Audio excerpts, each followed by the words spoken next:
Alors, bonjour Héloïse, bienvenue à la librairie. Bonjour.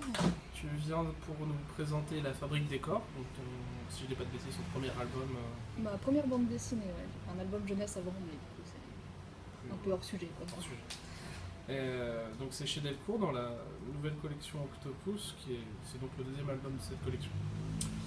Et du coup, est-ce que tu peux nous parler un petit peu de cet album comment tu es venu à choisir ce sujet ou comment les deux éditeurs t'ont choisi Alors le sujet, en fait, donc c'est une bande dessinée sur le thème de l'amputation et des prothèses, qui est racontée au travers de l'histoire du personnage principal qui a un accident et qui se retrouve lui-même amputé. Et c'est un thème, en fait, on est parti du thème des prothèses, surtout avec les éditeurs, on s'était mis d'accord, et à partir de là, on a élargi d'un côté en allant vers l'amputation, et donc la genèse un peu, et de l'autre côté en passant de humain réparé à humain augmenté, parler un petit peu du transhumanisme. Voilà. Et j'ai été repérée pour cette collection parce que moi je suis plus spécialisée en illustration scientifique, c'est vraiment mon métier, et j'avais fait une bande dessinée en ligne qui s'appelle Infiltré chez les physiciens sur le domaine de la physique, des labos du plateau de à Orsay. Et ils l'avaient vu, enfin, et du coup ils l'ont vu et ils se sont dit que c'était intéressant. D'ailleurs, ça, est-ce que c'est toujours Toujours en disponible ligne chez donc, pour ceux qui veulent lesphysiciens.fr. regarder justement pour regarder le Tout à fait. Voilà, voilà. Du coup, c'est un sujet que tu as choisi, comment dire, est-ce que c'est un sujet qui t'a passionné, qui t'a marqué justement C'est ça. en tant qu'illustratrice Et bah, c'est un sujet qui est vraiment passionnant et qui, en plus, est complètement sous-représenté. C'est-à-dire qu'il n'y a vraiment pas grand-chose sur ce thème, alors qu'il est très très riche. Donc c'était beaucoup de travail de faire, de chercher des informations et de faire du recoupement de sources, parce qu'il n'y a pas grand-chose dessus. Enfin, il y a plein de choses, mais brutes de décoffrage. Mais c'était passionnant de tout ce que j'ai pu trouver sur le sujet. Du coup, pour te documenter, tu es allé plutôt dans des ouvrages scientifiques, tu es allé à la rencontre de personnes, comment ça s'est. Un peu les deux, c'est-à-dire que pour tout ce qui est partie historique, j'ai fait beaucoup de recherches bibliographiques, de recoupement d'articles. J'ai regardé des TED, des TEDx pour me renseigner.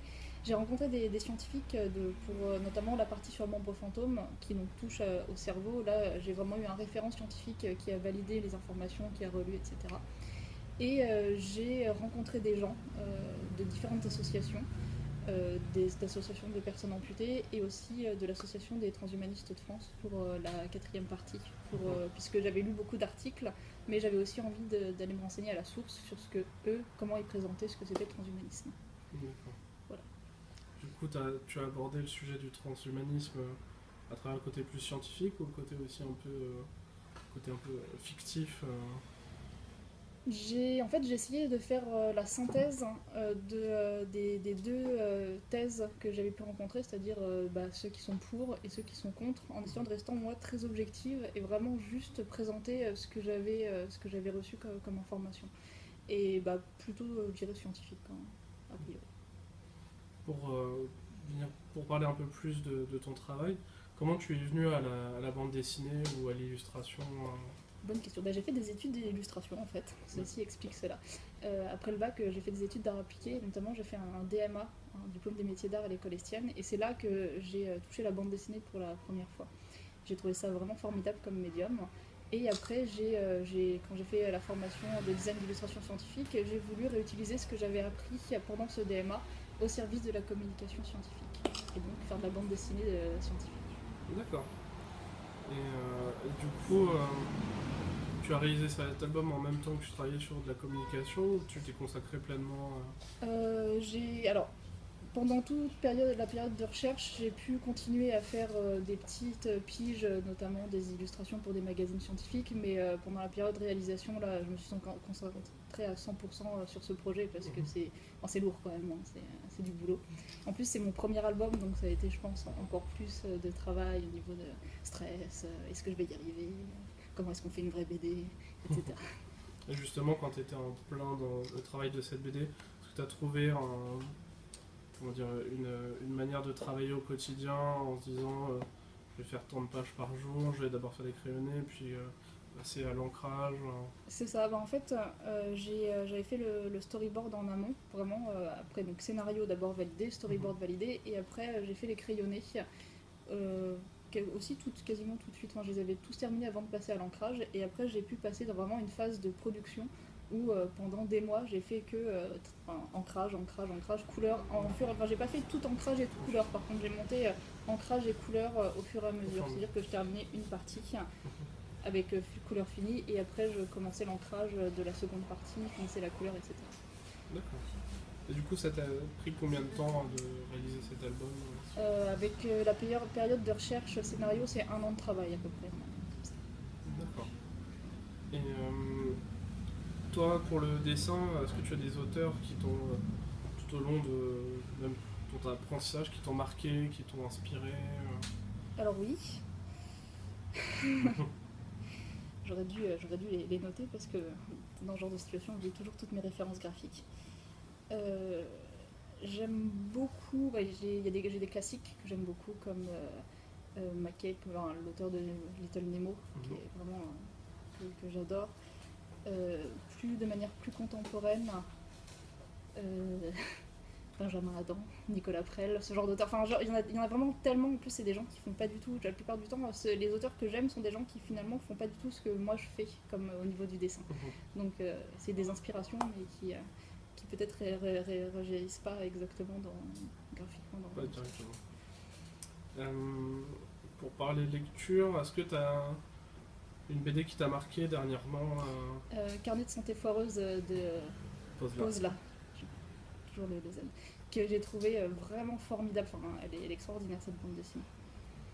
Oui, en elle plus, est trop belle, et elle est super bien racontée. Enfin, puis il arrive à nous faire rire de choses qui sont pas forcément drôles qui lui arrivent. Tout à fait.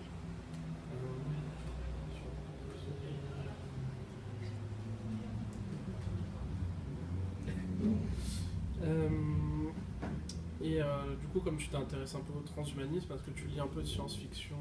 Oui. Est-ce que tu as une lecture pareille qui t'a marqué récemment? Pas forcément sur le sujet, mais...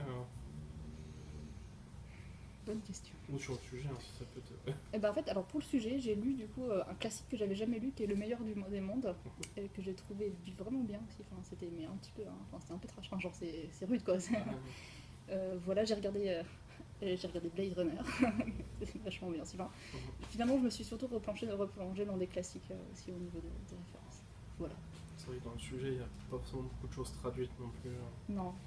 Pour ça, les classiques, c'est une valeur sûre. J'ai lu tous les Asimov, notamment une des nouvelles dont je parle qui m'a beaucoup marqué. Ce que je préfère d'ailleurs chez Asimov, les nouvelles. C'était chouette, comme recherche documentaire, de pouvoir relire tous les classiques de la science-fiction parce que c'est pour le travail.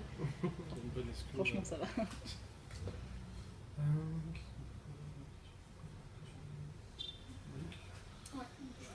Je pense qu'on va voir est-ce qu'il y a des gens parmi nous qui auraient des questions à poser à Héloïse sur son travail. Même si vous la connaissez un petit peu. Oui, vas-y. Est-ce que dans votre travail de recherche, vous avez été confronté, parce que vous êtes partie des sciences dures, entre guillemets, ce qui est très bien, c'est ce qu'il faut faire à mon avis, mais est-ce que vous avez été confronté aussi à ce que les sciences humaines ont fait sur la philosophie du corps, l'amputation, être entier, ne pas être entier, ainsi de suite, l'anthropologie, la philosophie? C'est ça, tout à fait.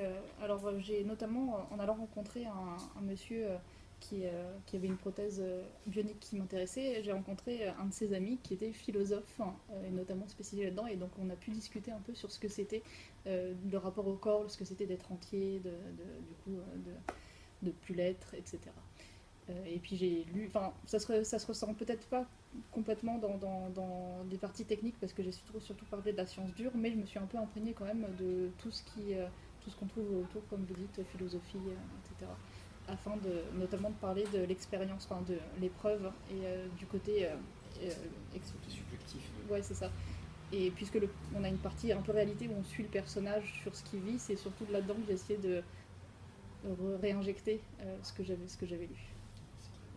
Et ben merci. Excellente question. Excellente question. Est-ce que quelqu'un d'autre a une autre question?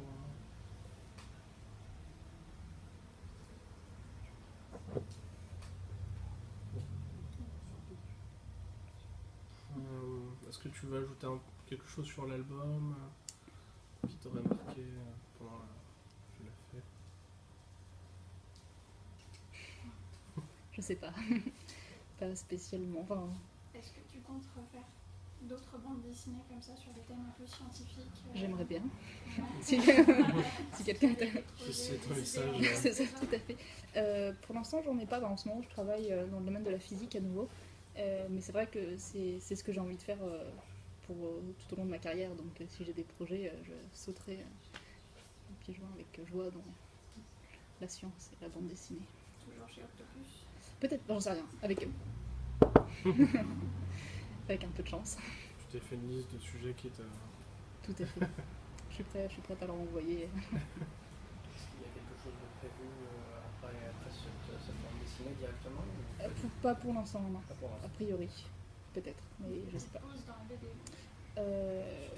Je fais toujours plus ou moins de la bande dessinée, mais en tout cas, pour l'instant, j'ai pas de projet éditoriaux vraiment de prévu. Dommage. Et depuis la sortie, est-ce que tu as eu des retours de lecteurs déjà ou pas encore? C'est vrai que c'est tout frais. C'est ouais, Oui, c'est tout frais.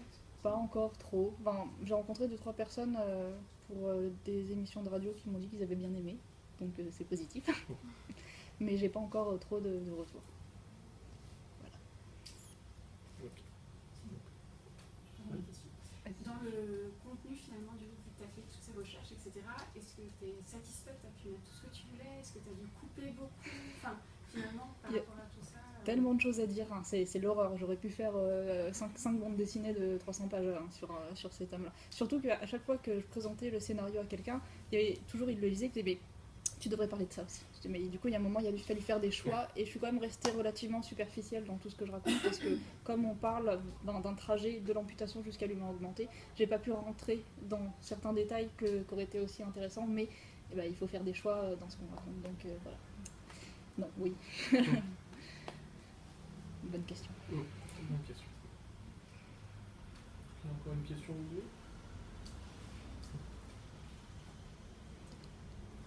Bon, on va conclure cet entretien et passer à la dédicace. Comme ça, s'il y a d'autres questions, on pourrait le faire en direct. Chouette. Merci beaucoup. Et là, merci vous.